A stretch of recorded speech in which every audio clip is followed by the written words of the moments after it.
Hello YouTube.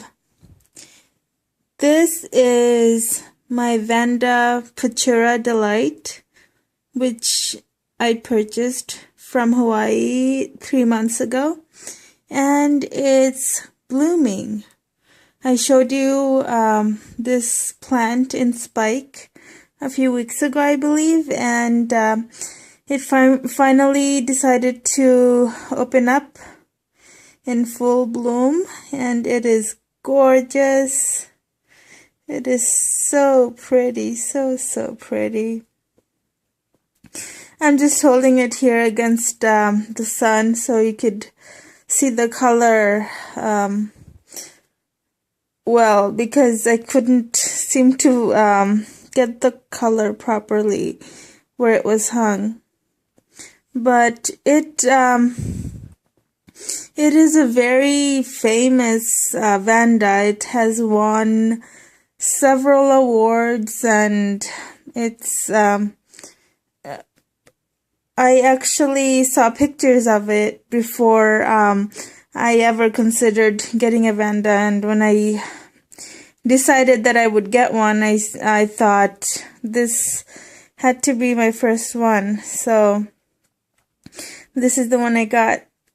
So this is my first Vanda that's blooming. I did purchase another one along with this. That is pure wax, and that one is not blooming because it was in spike when I purchased it, and the spike didn't last, possibly due to the change in climate. Anyways, so I'm gonna hang this guy up, and I have several other things to show you. Here is where I'm hanging this Vanda, by the way, in front of the door to the porch. One thing that I learned about Vandas is that you should not cut off roots while the plant is in spike, even if the roots look kind of dead, because I think that might have had something to do with why the spike decided to blast on the other one. So that's possibly something to watch out for.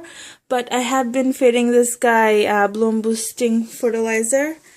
I've been keeping that. I have a bucket of water with a very light mix of the bloom boosting fertilizer with micronutrients, and I just dunk the roots in it every day. So that's been keeping the roots healthy. Otherwise the roots definitely would have been desiccated by now. I don't have high enough humidity to keep a Vanda bare root like this.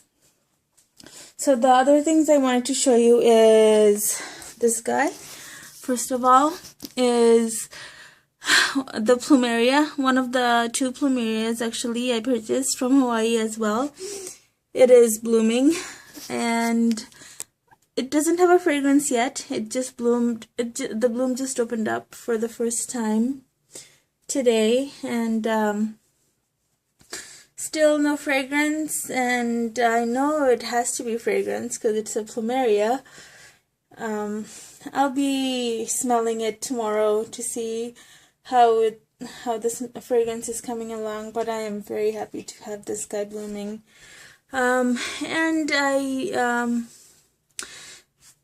I believe people might say that you shouldn't let the cutting that you're trying to root to bloom, but I've done it before, and it roots just fine. It's these are very sturdy plants. They're very rich in, their trunks are very full of water and nutrients. They're not gonna starve. So I don't think it's that bad to let them bloom while they're trying to root themselves. So I'm very happy that this guy's blooming. Even if I don't get the plant to bloom anytime soon, I'm just glad to have this first bloom coming in so quickly after I purchased it. And one more thing I wanted to show you is this guy. You see the flower? That's the Dendrobium Oligophylum. It's finally opened up. No fragrance on this one yet. I don't know if it's because I recently transplanted it or what, but repotted it. It's supposed to be fragrant, but it's not fragrant yet. It only has one bloom, so I don't know how much to expect from that one bloom, but I'm not giving up hope on the fragrance on this yet. I'm still gonna wait on it, see what happens. And last but not least is this guy. This is possibly gonna end up being my favorite orchid. I haven't ever seen this guy in bloom in real life, but based on what I've read online, seems like everything I like about orchids. This is a Phalaenopsis, and it's supposedly the most fragrant of all Phalaenopsis. It is a belina.